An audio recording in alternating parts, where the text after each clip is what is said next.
det er også derfor, det er så tåbeligt, når vi har danske politikere, der sidder i dag og lader som om, at vi kunne ikke se det komme. Vi gjorde alt, hvad USA bad om, og fulgte dem blindt, og der var ikke noget alternativ. Men der var et alternativ. Han hed De Gaulle. Okay? Der var et alternativ. Okay? Det var der altid. I ville bare ikke se det. Goddag alle sammen, og velkommen til dette afsnit af Norden Nu. Jeg har desværre glemt nummereringen, det er ikke så godt, men jeg har en undskyldning, og det var, at jeg var desværre syg næste uge. Så jeg er tilbage, gutter. Jeg håber, I har savnet mig, og jeg håber, I er glade for at se mig igen. Og jeg er selvfølgelig her sammen med min gode kammerat, Steffen Bakker. Ja, og dejligt at se jer alle sammen igen. Vi er nået til episode 6, og det er dejligt at have dig tilbage her i studiet, Karl Johan. Jeg har prøvet at varme din stol sidste gang, så jeg håber, den er til at sidde igen. Det skal nok gå. Altså, det var vitterligt. Altså, jeg var vitterligt på skadestuen, så jeg havde en undskyldning for ikke at være her, men det havde jeg ikke ønsket på min værste fjende, det der er sket for mig. Men det behøver vi ikke gå i detalje om. Jeg har det bedre, og jeg skal nok klare mig, og jeg har det godt. Så det er jo dejligt at høre. Det er godt, kammerat. Ja, det er godt. Men vi har jo som sagt et lille program for jer igen i dag. Vi har et par nyheder. Vi kan snakke lidt om, hvad der foregår i vores foreninger. Der er trods alt sket en lille smule siden sidst. Og så er vi jo bare for at have en god, hyggelig aften, Steffen. Og vi kan hygge os lidt. Ja, det er ikke dejligt.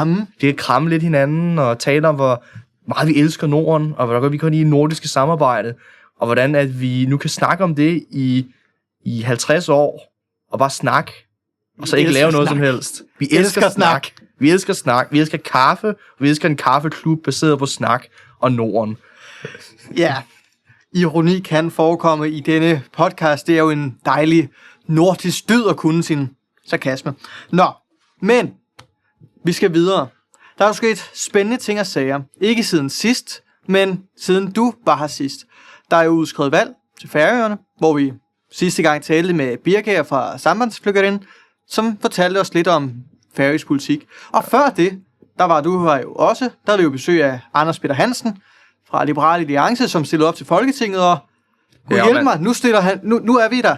Vi er i valgperioden. Og man kunne mærke, han var jo allerede lidt i valgkampsmodus. Han sad jo og snakkede alle hans mærkesager op, og hvad han ville lave for sit lokalområde. Og jeg kunne godt mærke på ham, jeg tror alle i landet kunne ligesom mærke, at der var den her sådan stemning om, nu kommer det der valg snart. Altså nu er det på vej. De er nok alle sammen siddet sådan, skal vi i gang? Nu kommer vi i gang, ikke? Og nu er det så sket. Og jeg lå der halvbevidstløs og bare ævede mig i sengen, og så læser jeg, der er også blevet udskrevet valg. Og jeg var bare så ærgerlig over, at jeg kunne være her. Men Mette Frederiksen har trykket på knappen og talt lidt med Pingo. Og til dem, der ikke ved det, den danske kong Frederik bliver populært til kaldt Kong Pingo. Så, det er en historie til en anden gang. Men der er ret relevante emner i denne valgkamp. Først og fremmest en ret vigtig ting for os som nordister, og ikke nudister, det må man ikke misforstå. Formueskat. Det lyder måske ikke så spændende, men Socialdemokratiet har været ude med et udspil om, at vi skal genindføre faktisk formueskat i Danmark. Og det er der flere af de røde partier, der taler for. Men en meget sjov lille detalje, det er Liberal Alliances politiske leder, formand, jeg kan faktisk ikke huske, hvad han er, Alex Vanopslagh. Han siger, at vi skal holde os langt væk fra formueskat, for ellers går det ligesom i Norge. Så bliver skandinavisten opmærksom. Der er en nordisk vinkel på vores nyhed. Ja. Pointen er, Norge har formueskat. De har aldrig afskaffet den. Og TV2 Danmark forklarer lidt om situationen. Jeg ved ikke, Karl Johan, vil du sige noget lidt indledende? Ja, altså, jeg er jo fuldt lidt halv med i det. Altså, det er jo blevet gjort til et af de større valgtemaer. Det var i hvert fald noget, som Socialdemokraterne kom ud med, sådan lige da valgkampen gik i gang. Og de er jo draget ind. Jeg kan så ikke huske om, fordi det er jo noget med, Norge indførte den på et eller andet tidspunkt. Det var i hvert fald, jeg sad og læste nyheder om, hvordan at, så havde de ude og snakke om, så mange milliardærer er flyttet ud af Norge, mens efter de indførte den her skat, og jeg tror, det forslag, de har i Norge, er endnu mere, kan man sige, skrapt, end hvad Socialdemokraterne er ude at planlægge. Fordi nu kan jeg ikke huske præcis, hvad det specifikke forslag var. Men det var noget med, at hvis du har en formue over 25 millioner danske kroner, så vil den så blive beskattet med en procent af det, der overskrider den grænse, så vidt jeg har forstået. Og hvad den procent var, kan jeg ikke huske. Et eller andet i mit hoved siger noget med 2, men 2% er ret højt. Jeg tror, det var et kommatal. Var det sådan 0,2, eller var det... Du er på den rette side af historien, Karl Johan. Socialdemokratiets forslag er, at alle enlige, der har en formue på over 25 millioner, og alle par, som har over 50 millioner, det er jo 2 mennesker, man skal tænke ind i, alt ud over de her 25 og 50 millioner vil blive beskattet med 0,5%. Altså 0,5%. 0,5, yes. Yes, og det vil jo så være både frivillige, ens hus, penge i banken, værdi af eventuelle virksomheder og pensionsformue og sådan ting. Og TV2 Danmark, de mener, at det vil ramme cirka 22.000 danskere. Men det er væsentligt anderledes i Norge, for der har deres... Var det 1 eller 2 millioner norske? Det svarer jo til sådan, jeg ved ikke, 5 danske kroner eller noget, ikke? Altså. Ja, Thomas Så kan måske fortælle os det. Ej, det var ondt mod nordmændene. Så slemt går det trods alt ikke. Nej, men... altså i Norge, der er deres formueskat lidt ligesom Danmark, en procent over en vis vurdering af din formue, men der er det ikke 25 millioner, nej, der er det 1,9 millioner. Norske vil jeg mærke. Hvorfor 1,9? Hvorfor ikke 2? Jeg har ingen idé. Men det er 1,9, og det svarer sig til 125... ikke 125, hvad hedder det? Så galt er det dog ikke. Faktisk tværtimod, deres økonomi går ret godt op i Norge. Men 1,25 millioner danske kroner. Og hvis du så tjener 21,5 millioner norske kroner, altså svarende til 14 millioner danske, så skal du ikke bare betale 1%. Det vil jeg gerne påpege. De betaler 1%, ikke en halv. Men hvis du betaler cirka det er den samme grænse som, eller har lige så mange penge som grænsen er i Danmark, så skal du betale 1,1%. Og det er jo så sket. Den er endnu større, basalt end hvad de foreslår for Socialdemokraterne. Ja, fuldstændig vanvittigt meget mere. Og det er også derfor, som Alex Vanopslagh siger, milliardærerne flygter fra Norge, og det er fuldstændig rigtigt. Og hvad har Norge så gjort? De har indført en exit-skat. Så du bliver beskattet, hvis du flytter ud med en bestemt mængde penge. Ej, det er sådan... Altså, det er jo sjovt, fordi... Nu er det ikke, altså, jeg må indrømme, sådan, det der med sådan blok og sådan skattepolitik er ikke noget, jeg går sådan synder meget op i. Altså, jeg er jo rimelig god fan af sådan den nordiske model, når det kommer til, at du har et højt skattebaseret samfund, hvor du har nogle offentlige ydelser og så videre. Men altså, alt hvad jeg kunne researche mig frem til, så er sådan formueskatter nogle af de dårligste måde, du kan beskatte et samfund på. Altså, der er mere effektive måder at gøre det på, for at rage penge ind. Og som min mavefornemmelse er ikke lige, at det er værd at gå efter. Og jeg tror, at altså, fordi problemet, det bliver til sådan noget underligt, altså sådan noget underligt sådan smålighed med sådan, så flygter ham der, han er forræder for samfundet og så videre. Det er sådan den her underlige sådan fingerpegningsmentalitet, man får ud af det.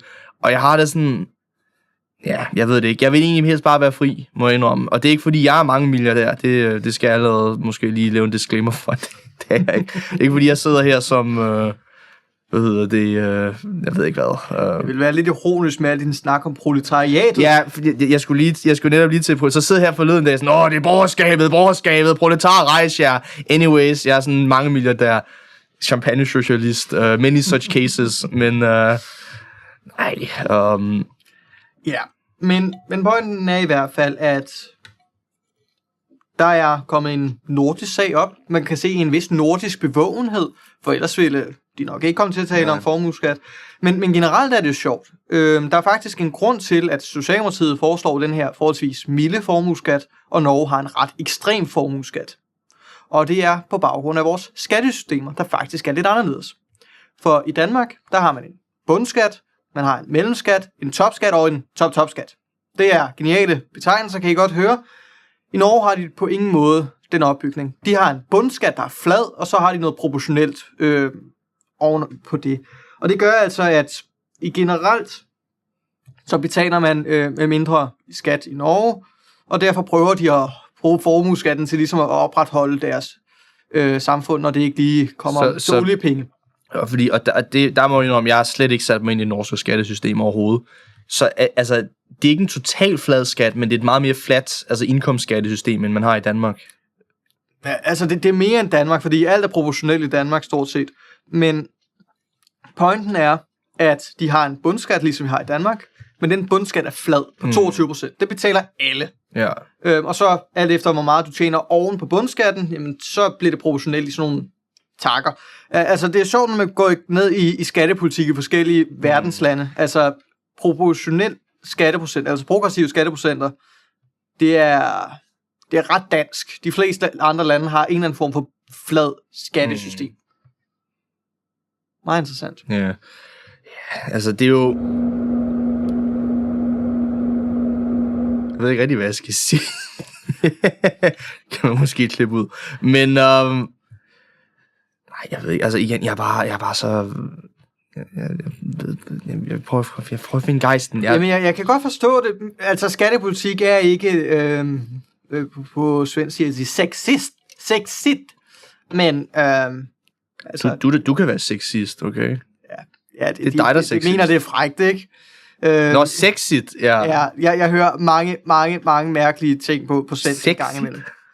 Ja, det var en snak om EU, jeg hørte på et tidspunkt. Okay, spændende. EU er valgt til sexist. Sexist. Ja, jeg siger sexist, men jeg mener sexist. Nej, vi skal tale meget. Nu har vi sagt det ord ret meget. Altså, det er både sexister og nordister, det er sådan noget værd noget. Nej, altså, jeg kan jo sige, at...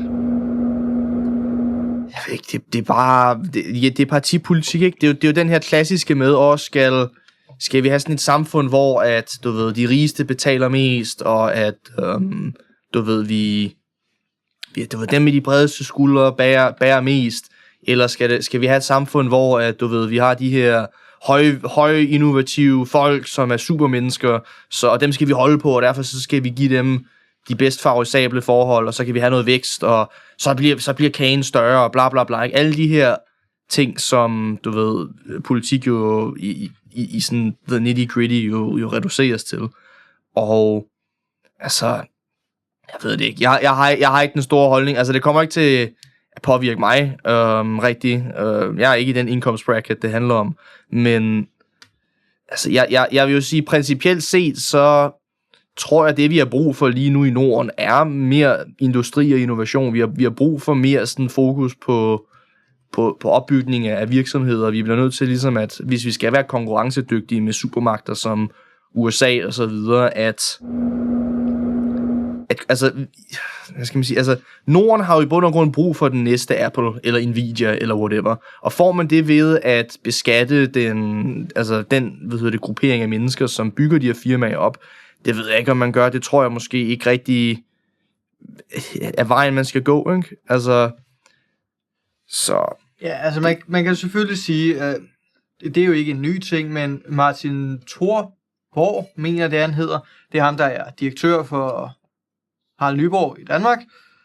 Han har i hvert fald sagt, at han kunne godt overveje at skrive. Men pointen, jeg gerne også vil frem til her, er estimatet for, hvor meget Danmark ville have mere at rutte med, hvis vi indfører den her formueskat, vil være imellem 6-7 milliarder kroner. Og det hænger måske sammen med, at Socialdemokratiet har været ude og tale om deres lille skole, altså de små klasser, skal kun have 14 elever. Og det vil nok komme til at koste omkring 5 milliarder. Så man skulle tænke, at de har forsøgt at lave et lille regnestykke, der skal få finansieret deres model. Og 5 milliarder. Man kan også sige, hvad er det danske... hvad er det danske nationalbudget? Er det sådan 1 billion eller noget? 1 billion. 1 billion, ja. Det er jo sjovt, fordi når du snakker, altså vi er så blevet vant til, vi er blevet så anglificeret i dag, at folk, når hører ordet billion, og så tænker de, det er en milliard, men du ved, altså hvad tallene rent faktisk betyder, en billion, det er jo faktisk 1000 milliarder. Eller ja. Det er en million i anden. Fordi at hvis du faktisk hører de her ord, hvis du for eksempel har ordet million, ikke, så har du en billion, det er en by million, altså i 2. Og så en trillion, det er jo så en million i tredje, altså en million ganget med sig selv 3 gange. Ja. Og så når amerikanerne har et nationalt budget på flere trillioner, som de siger trillions, så er det billioner på dansk. Ja, en trillion på amerikansk, det er faktisk en billion på dansk. Ja. Og det giver nul mening, fordi ordet trillion betyder ingenting på deres sprog. Det er bare noget, de siger. Altså i deres hoved, så forbinder de det med det tal. Men roden til tallet betyder noget andet. Ja. Så vi har ret. Vi har ret. Sådan er det med mange ord. På dansk har vi et frygteligt ord, der hedder hinanden. Det kan vi tale om en anden gang, hvorfor det ord ikke giver mening. Men det er også lige. Hvorfor giver det ikke mening? Det er fordi hinanden kun refererer til 2 mennesker. Hver andre, som Norge og Sverige siger, refererer til flere. Nå, ja, fordi der er vel noget 2 bundet ind i det, ikke? Det betyder den anden. Den anden? Ja. Nå ja, ligesom du siger sådan noget ord om hinlangen på oldnordisk og så videre, ikke? Altså... Præcis. Wow. Ja, og det er også derfor på svensk og norsk har de noget, der hedder hit. Altså, hit. Komme hertil.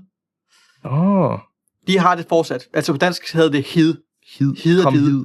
Nå, men det er en anden historie. Hither and dither. Det har man faktisk på engelsk. Sådan hither and dither på engelsk. Yes.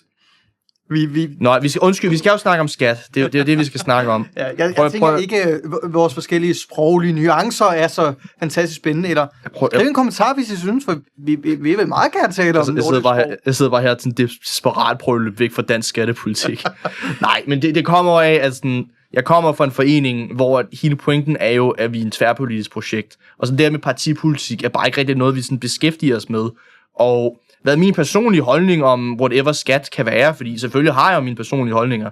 Det er jo lidt irrelevant for mig som formand, fordi jeg gider ikke rigtig sidde her og skulle være for rød eller for blå, fordi jeg kan jo sidde og både komme med et rigtig godt rødt argument for, hvorfor at det her det er måske en god idé, selvom at hvis jeg virkelig skulle spille til kommunisten inde i mig selv, så ville jeg nok egentlig have nogle andre forslag til, hvad du kunne gøre med Danmark og så videre. Men at... Fordi altså igen, det er sådan en socialdemokratisk måde at gøre tingene på, ikke? Det er ikke sådan, du vil sådan strukturelt transformere samfundet lidt. Det handler bare mere sådan om hvis vi bare opkræver nogle skatter her, så bare flere penge, og så kan vi bruge det på flere ting. Og det er sådan, det er bare så kedeligt. Det er så kedeligt. Altså i det mindste kom ud, vi havde, hvad var det, han hed, Pelle Dragsted, som jo skrev sin nordisk socialismebog der. Der var jo et transformativt udspil der, hvor han jo sagde, at han gerne ville på en eller anden måde transitione altså hele vores økonomi til at være sådan en foreningsejet model og så videre. Og det var meget idealistisk, og det ville aldrig realistisk kunne blive implementeret rigtigt medmindre du måske havde en revolution eller noget andet, ikke? Men i det mindste var der noget spændende der. Det er sådan, alt det her med, men lad os tage 1% mere fra dem og bruge det på en ting her og så videre. Det er bare... Igen, det bringer jo tilbage til det, jeg snakker om før, med sådan, hvor er visionerne henne, ikke? Altså, hvor er visionerne i den politik, vi fører? Det hele er bare sådan noget manager-noget. Og... Ja, og uden at lave ananas i egen tue, så vil jeg gerne referere til, at vi i weekenden, helgen, som det så fint også skal hedde på nordisk, holdt et landsmøde i Foreningen Nordens Ungdom, hvor jeg i min formandsberetning refererede til det mod, som Margrethe den Første, den ærede formand, den ærede dronning, der står hernede, havde, da hun forenede Norden. Det mod, som de nordiske unge, der tog på juledamper rundt til de nordiske hovedsteder, havde, det de forsøgte at forene Norden. Og det mod, som danske politikere og svenske politikere havde, da de lavede Øresundsbroen. Generelt, pointen var, vi har haft politisk mod i Norden, men det virker som om, det er lidt dødt. Og det er derfor, det er interessant, at i den danske valgkamp, der er alle de danske partiformænd blevet sendt til Røslinger Højskole, som er en af... Jeg så godt et eller andet om det. Jeg har ikke set det eneste klip. Jeg kunne forstå, at det var virkelig cringe, men... Mette Frederiksen skulle i hvert fald give dem alle sammen en kram. Det så meget interessant ud. Men, hvor sødt. Men det gjorde de i hvert fald. Så sad de havde en stor familie. Ja, men point er her. Røslinge Højskole, hvor de kan se Grundtvig på væggen. Det kunne være, nu hvor de sidder på piken af dansk innovation på de danske højskoler, prøv at komme videre fra snakken, fordi det var det eneste, de talte om der. Det var, nu kunne vi få lov til at snakke. Men søde venner, I gør ikke andet. Jeg er ked af at sige det. Danske politikere har det med at snakke rigtig meget. Og ikke bare danske politikere. Det går også videre. Men nu skal jeg også passe på, hvad jeg siger. Jeg sidder herfra. Ikke for FNU. Jeg repræsenterer mine egne holdninger. Jeg vil lade dig brokke dig lidt over nogle danske politikere en gang imellem, Karl Johan. Ja, jeg ved ikke, om jeg har andet at tilføje. Altså, jeg må indrømme, jeg har så svært ved egentlig at blive investeret i det her. Fordi i sidste ende, så er det jo den samme geopolitiske linje, de alle sammen har. Det er det samme, jeg tror vitterligt, de alle sammen nu er EU og NATO, tilhænger, ikke? Altså, nu er Dansk Folkeparti kommet ud og sagt, at vi får al EU-kritikken til side, fordi der er jo ikke noget alternativ, og der er ikke noget at komme efter det her. Så alle de her store, altså sådan reelt civilisationelle spørgsmål er bare lidt droppet. Det hele er bare den her, jamen vi skal alle sammen bare værne om demokratiet, og så glæder vi os til, at Donald Trump ikke er præsident mere, for det skal alting nok blive godt igen. Altså, der er ikke noget tilbage. Altså, det er bare så tomt. Ja. Den årsag er det sådan, det er svært. Næstklæder. Ja, det er en ærlig sag, men jeg ærger faktisk, nu nævner det der med Dansk Folkeparti, og EU-politik. Altså, jeg kan huske tilbage i, var det 2019, vi havde et valg der, hvor det også bare sådan, at alle gik ind for EU, og det gjorde Dansk Folkeparti også på en eller anden måde. Det var første gang, Enhedslisten stillede op, fordi de ikke nødvendigvis ville støtte op om folkebevægelsen mod EF, eller EU hedder det jo så. Men så blev Morten Messerschmidt formand for Dansk Folkeparti, så lige pludselig ville han gerne ud af EU igen. Nu vil han så ikke. Altså, jeg tror ikke lige præcis, det bliver også bare snak. Undskyld, siger det. Nej, men det er jo det her med, og det er jo det, vi ser, ikke? Altså, sådan, der er jo ikke nogen nordisk vinkel, der er ikke nogen, der sådan tænker, sådan, hvor vi er på vej hen, og er der noget højere arbejde for, og vi snakkede om det sidst, eller da jeg var her sidst, det her med, at politikerne sætter jo nærmest en glæde i det faktum, at det nordiske er noget, de kan sådan vælge til og fra, som det passer dem. Det er sådan, det er min yndlingsting ved Norden, ved det nordiske er, at hvad var det sådan, det der, jeg glemte citatet. Men det var jeg kan huske, der var en eller anden, vi snakkede med til et folkemøde, der som netop sagde det der med, at jamen, det dejlige ved Norden er jo, at det er så uforpligtende. Og det er sådan... Altså, jeg vil sige, at jeg forpligter mig ret meget til Norden. Ja. Altså, alt jeg laver, forsøger at få til at handle om Norden. Men det er en anden historie. Men det var jo også interessant. Sidste gang, da du ikke var her, der sad Birgir jo i min stol her. Og vi talte jo også om Nordisk Råd. Både fordi han sidder i Ungdoms Nordiske Råd, og fordi han er færing. Og det var netop den detalje med, at han var færing, der betyder rigtig meget i det her spørgsmål. Fordi Færøerne er ikke medlemmer af EU. Så når han begynder at tale om EU og Nordisk Råd og sådan ting, når han taler for Nordisk Råd og taler om, at han godt kan lide det, frihed og uforpligtende og sådan ting, det er ikke fordi, han så lige pludselig mener, at EU er mere fantastisk. Det er simpelthen bare fordi, det er hans grundholdning til internationale samarbejder. Det var meget interessant at opleve. Jeg ved ikke, om du tænker... Nej, men jeg ærger mig bare over, at jeg ikke var med, fordi sådan, jeg synes, det færøske perspektiv er noget, man bare ikke hører så ofte, medmindre man sådan kigger efter det, og medmindre man er i cirklerne.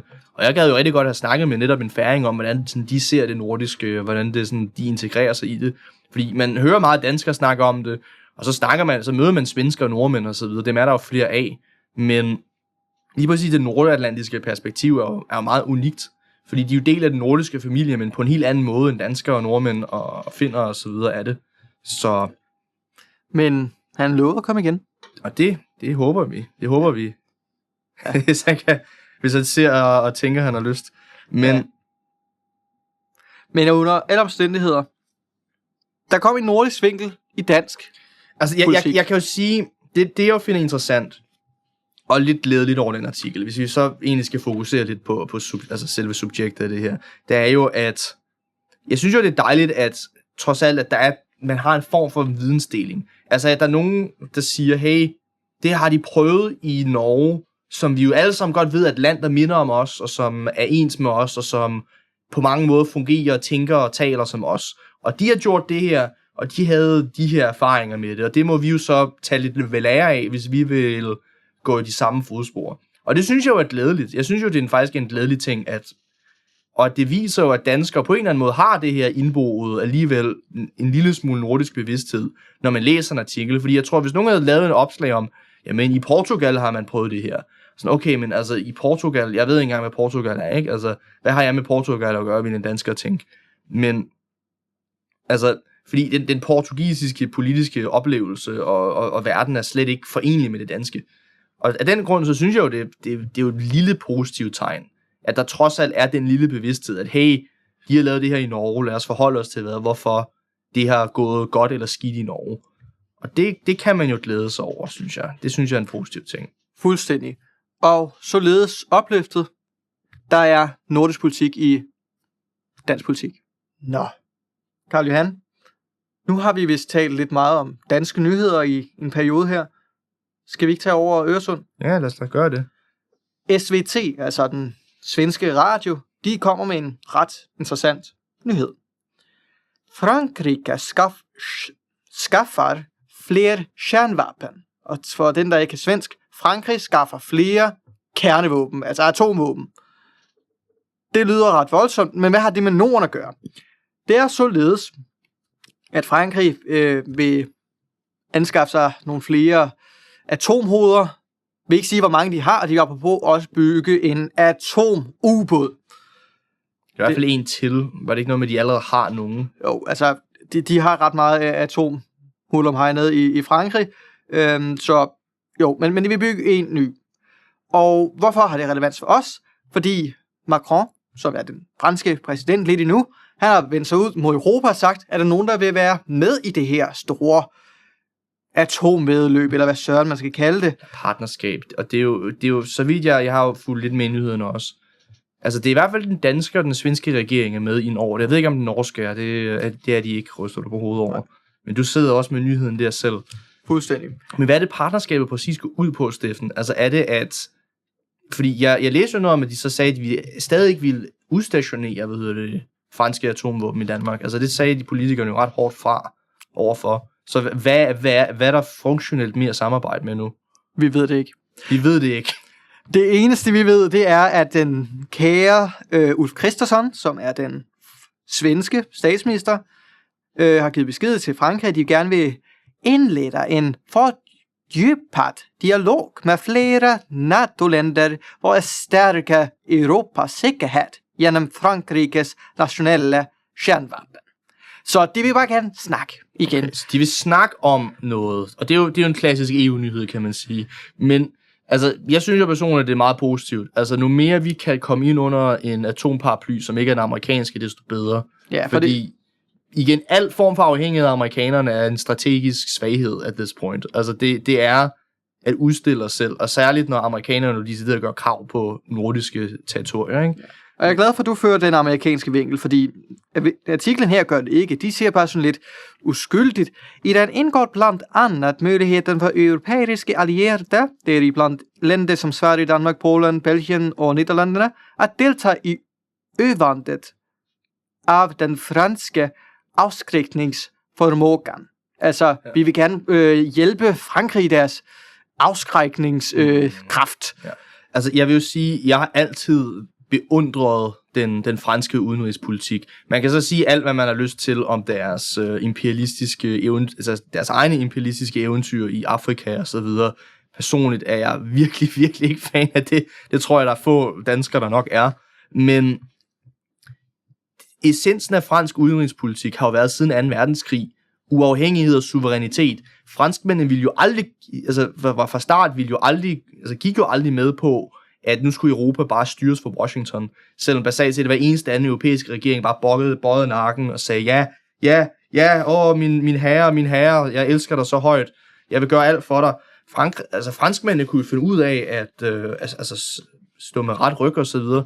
Ja, der var jo et tidspunkt, jeg tror det var i sådan slut 70'erne eller start 80'erne, måske tidligere, jeg kan ikke prøve at huske præcis, men det var noget, hvor Frankrig sådan nærmest var halvt ude af NATO. De gik ud af NATO. Altså, de var i hvert fald fuldstændig ude af kommandostrukturen og så videre. Jeg tror stadig, de sådan var på en eller anden måde associeret med NATO, men det var så tæt på et formelt exit, som man overhovedet kunne komme. Og det var jo noget om, fordi de jo mente, det var uretfærdigt, at det var amerikanerne og til dels britterne, der skulle stå for det hele tiden. Og det er også sejt. Altså igen, franskmændene har altid i de sidste mange år, og det er også derfor, det er så tåbeligt, når vi har danske politikere, der sidder i dag og lader som om, at vi kunne ikke se det komme. Vi gjorde alt, hvad USA bad om, og fulgte dem blindt, og der var ikke noget alternativ, men der var et alternativ. Han hed de Gaulle. Okay, der var et alternativ. Okay, det var der altid. I ville bare ikke se det, fordi I var forblændet. Men det var der. Og nu, det her, det er jo det næstbedste til nordiske kernevåben selv, ikke? det er, at vi altså nu endelig kan komme ind under, altså igen, jeg ved ikke, hvad jeg skal sige, altså, det er fedt, okay? Jeg ved ikke, hvad jeg ellers skal sige det. Det er fedt. Nu siger du nordiske kernevåben. Ja. Er det sådan noget FPNU-ting? Altså, det er jo ikke en officiel politik, vi har i vores forening. Det står ikke i vores principprogram. Personligt selv, så går jeg 100% ind for altså nordiske atomvåben. Jeg mener, at igen, det er jo den eneste kilde til reel suverænitet i den her verden. Den eneste måde, du kan opnå respekt, og den eneste måde, du kan beskytte dig selv på, det er, hvis du har kernevåben, eller hvis du er inde i en fordelagtig relation til en stormagt, der har kernevåben. Og personligt, igen, som jeg sagde, suverænitet er for mig absolut nummer 1. Og naturligt vil det jo betyde, at hvis vi skal have reel suverænitet i Norden, så kræver det atomvåben. Absolut. Okay. Ja, det... Jeg er FNU, jeg udtaler mig ikke om sådan nogle ting. Nej, og det skal du heller ikke. Men der var jo sådan en artikel forleden dag, hvor der var, var det på Berlingske eller der, hvor de decideret sad og sagde, jeg tror, der var et læserbrev, hvor de sad og sagde, at vi skal have et nordisk atomvåbenprogram. Altså, der er jo allerede debattører, der sidder og lidt snakker om det. Ja, de sagde sådan, navngivet efter Thors hammer, eller noget underligt sådan det. Ja, den tidligere danske udenrigsminister Jeppe Kofod har jo også været ude og sige, at vi skal have en nordisk forsvarsunion, og den skal have egne atomvåben. Ja, absolut. Altså, og hvis Jeppe Kofod kan sige, nej, eller Jeppe, han er jo DF, ikke? Eller hvad? Nej, det er Peter Kofod. Peter Kofod hedder han. Det er sådan en dejlig Bornholms navn, Kofod. Men hvis Jeppe Kofod kan sige det, så kan jeg altså også. Lad mig sige det sådan. Jeg stopper der ikke. Jeg kan i hvert fald bare sige, det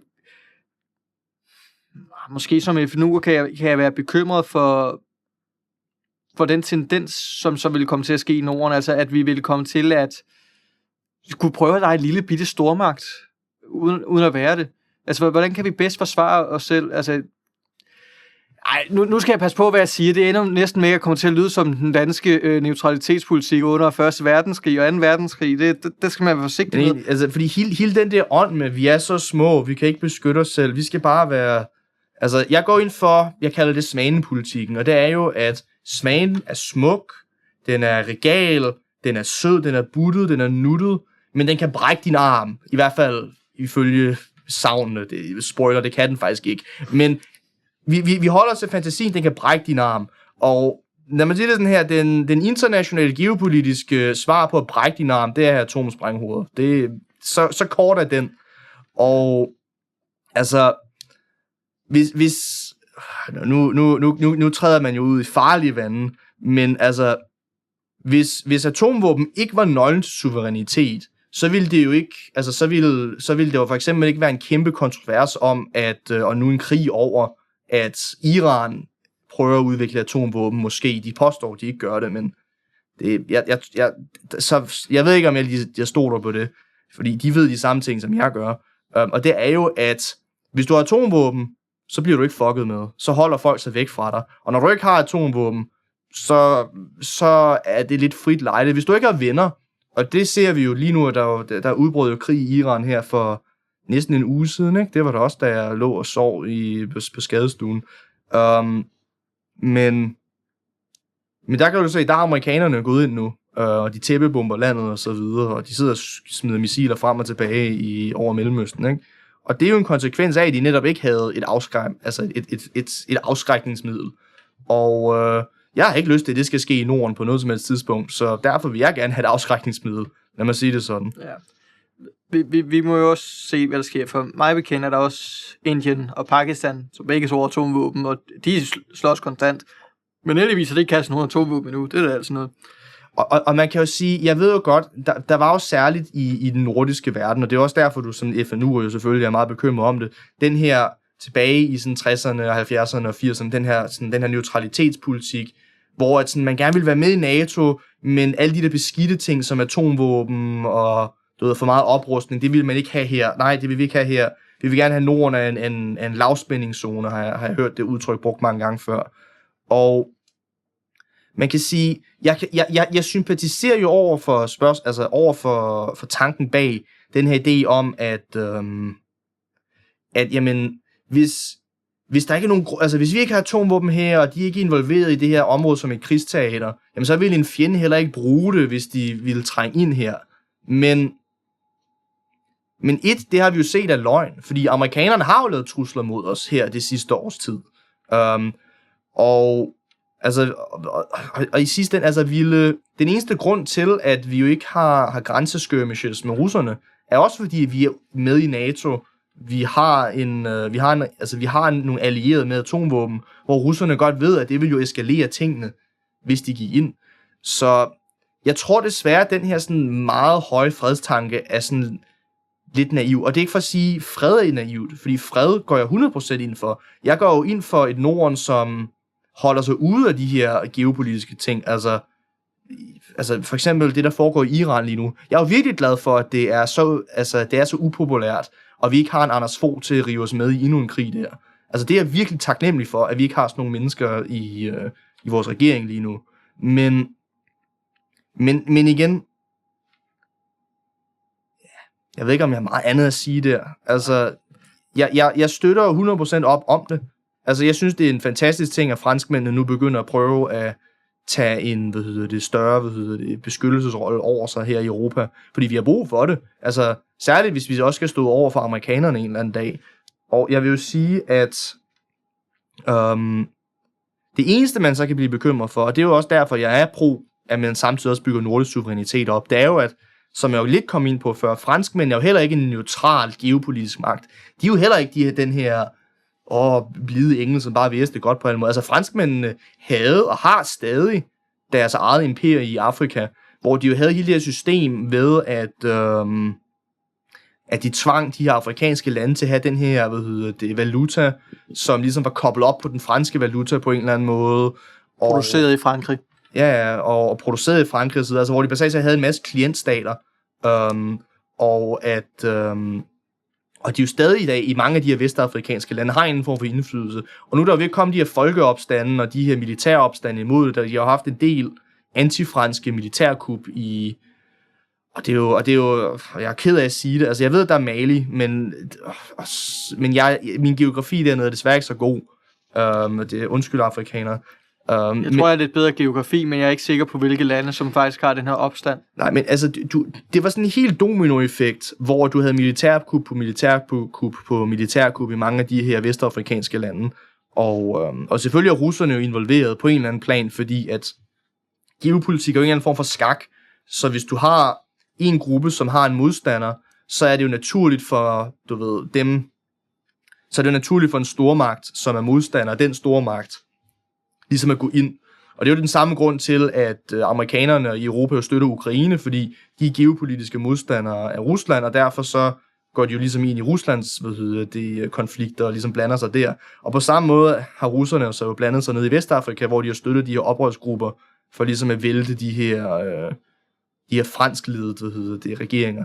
Og hvor vil jeg hen med det? Jeg vil bare hen og sige, at Frankrig er ikke uskyldig, og vi skal ikke blive en fransk klientstat heller. Og det er jo det, jeg så håber, at vores politikere har blik for, hvilket de nok ikke har, fordi de jo fuldstændig ukritisk render rundt og siger, Europa, EU, vi elsker det her så meget. Jo, men i sidste ende Europa er jo bare en front for tysk og fransk geopolitisk indflydelse. Og er det, vi vil underkaste os? Heller det, end at Trump invaderer Grønland selvfølgelig. Heller det, end at Putin invaderer Karelen. Men det kræver alligevel, altså man skal have den der bevidsthed. Og det er det, som jeg tror, mange af vores politikere, og særligt vores befolkning, er bomben naive omkring. Hvor mange danskere er stadig bare fanget i den her illusion om, at verden, som jeg kendte den i går, den vender tilbage, når Trumps, og han har 3 års, eller 2,5 års præsidentembedelsperiode tilbage. Og det er godt, jeg skal bare vente på det. Og så bliver alting, som det var i gamle dage med Anders Fogh og Bush, og vi kunne bombe 1 million irakiske og så videre. Så skal alting nok blive godt igen. Ja. Yeah. Det blev lidt brutalt der til slut, men det er jo for at illustrere den her idé om, at de gode gamle dage, som vores politikere rundt og snakker om, de var ikke så gode, og de var heller ikke så gamle, det var relativt for nyligt. Min barndom. Det var din barndom, min barndom. Godt nok sidder jeg med høje tændinger, men jeg føler ikke, at jeg er frygtelig gammel. Jeg er i 20'erne. Ja. Trods alt. Nu. Ja, vi kan begge to godt lyde som nogle gamle mænd en gang imellem, men altså, vi har trods alt ikke set, altså. Ja. Men under alle omstændigheder, du er ikke en gammel mand, for man kan se, at du sidder som en anden nordisk supermand med din svane på brystet. Ja, altså det ligner lidt sådan der kommer Superman, ikke? Kommer FBNU, mand. Det var, altså jeg sad sådan her på arbejde, og så gik jeg rundt med min hemmelige t-shirt, inden jeg kom hertil. Sådan, Hvorfor skammer du dig over dit... Nej, det gjorde jeg ikke. Jeg frøs, der er forfærdelig varme derude. Men jeg sad til frokostbar med den her på, så det var meget hyggeligt. Nej, folk skal se, det var roligt. Jeg bærer farverne med stolthed, var roligt. Det er godt. Nej. Tak skal du have. Eller, det ved jeg ikke. Du har i hvert fald fortalt om nogle ting og sager. Ikke fordi du skal få eksamenstraumer, men vi skal også lidt videre. Ja, selvfølgelig. Yes. Jamen, så kommer vi jo til tredje segment af programmet, hvor at vi ligesom skal beskrive, hvad der foregår i vores foreninger, og hvad der sker af nyheder, og hvad vi har planer. Og jeg kan jo starte ud med at sige, en rigtig spændende udvikling, det er, at vi er ved at færdiggøre vores folkemødeprogram til Folkemødet på Bornholm. Og jeg har ikke præcis datoer, fordi det er jo altid lige forskelligt, men Folkemødet på Bornholm ligger jo der, sådan mellem den 11. til den 18. afhængig af, altså hvad er det i år? Er det sådan 13, 14, 15. juni, eller... Det kan jeg ikke huske i år. Det kan du lige slå op. Men vi er i hvert fald ved at udvikle vores program. Vi har en masse, kontakter rundt omkring, og vi arbejder sammen om boden sammen med FNU, hvor at vi jo vil holde en masse spændende programmer om både Norden i EU, og Norden og forsvar, og nordisk kultur. Generelt de her nordiske emner, som vi jo godt kan lide at beskæftige os med. Og så skal jeg jo selvfølgelig give en tak til Europanævnet. Jeg har jo nok nævnt dem før, når det kommer til folkemødet, men det er jo dem, der har sponsoreret vores båd. Eller ikke sponsoreret, de har jo givet os nogle fondsmidler, som vi har søgt. Og så kan jeg også nævne, at Folkebevægelsen Nordisk Union holder årsmøde den 15. marts i Ungdommens Demokratihus, som ligger Slagtehusgade ude omkring Københavns Hovedbanegård. Så der kommer vi til at debattere vores partiprogram, og det er ikke partiprogram, vores principprogram. Vi er jo ikke et parti, principprogram, starter med P. Der er også nogle vedtægtsændringer, som er blevet foreslået, og alle de her spændende ting, som foregår ved en generalforsamling, og selvfølgelig valget af vores forbundskomité, som er det, som vi kalder vores hovedbestyrelse. Så jeg håber, at nogle af jer, hvis I er interesseret i det nordiske og interesseret i vores forening, så kom ud og mød os og deltag til vores store dag. Og hvis jeg husker helt ret, Karl Johan, ved kommunalvalget i Danmark, der havde I sådan et fint opslag med nogle kandidater. Er der ikke et eller andet sjov med jer og valg af kandidater? Jo, så vi har en politik, der hedder, at hvis du er en kandidat, som har en nordisk sag på hjertet, som arbejder med Norden, eller generelt har nogle sager, som vedrører det nordiske, og som er i overens med vores ambitioner for det nordiske, så kan vi godt føre noget gratis valgkamp for jer, som man kalder det. I kan kontakte os, og vi kan selvfølgelig finde ud af et eller andet med samarbejde. Og så samtidig så har vi jo en kandidatliste, vi laver, som vi lægger ud på vores Facebook og vores sociale medier, og sender ud til vores medlemmer via e-mail, hvor vi netop lister op de kandidater, som vi mener er de mest pro-nordiske, og dem, som har den mest ambitiøse nordiske agenda. Og hvis du føler, at du er sådan en kandidat, så må du meget gerne skrive til os, og så kan du komme på vores officielle anbefaling. Vi har ikke lagt noget ud endnu. Vi kommer nok til at lægge noget ud en uges tid før valget deromkring. Og så kan vi jo måske give dig en anbefaling. Så ja, det gør vi til hver eneste valg. Spændende. I FNU, der er der ikke så meget i sigte. Det er jo stadig lidt vinter, og det er jo først i foråret og sommeren, der virkelig sker noget i FNU, for andet end vi selvfølgelig arbejder på Folkemødet Bornholm, vi skal deltage i. Men vi har lige holdt, som tidligere nævnt, vores landsmøde, der gik ganske udmærket. Vi fik vendt stort og småt, og jeg er, ikke for at tale om ananas i egen juice, men blevet genvalgt. Tillykke med genvalget. Tak, og jeg er den første landsformand i FNU's historie, der er blevet valgt for en 2-årig periode. Så det er jo også specielt. Ja, fordi begge vores foreninger har jo det system med, at formanden og kassereren sidder på 2-årige perioder, for ligesom at sikre stabilitet og så videre. Ja, altså, jeg tror ikke, det er helt forkert sagt, at vi måske også bliver lidt inspireret af... Vi arbejder med hinanden hele tiden, det er jo det samme princip, vi har begge steder. Ja, men, det er derfor, jeg er den første, men vores generalsekretær, han er den første, der prøver at blive valgt til en 2-årig periode. Yes.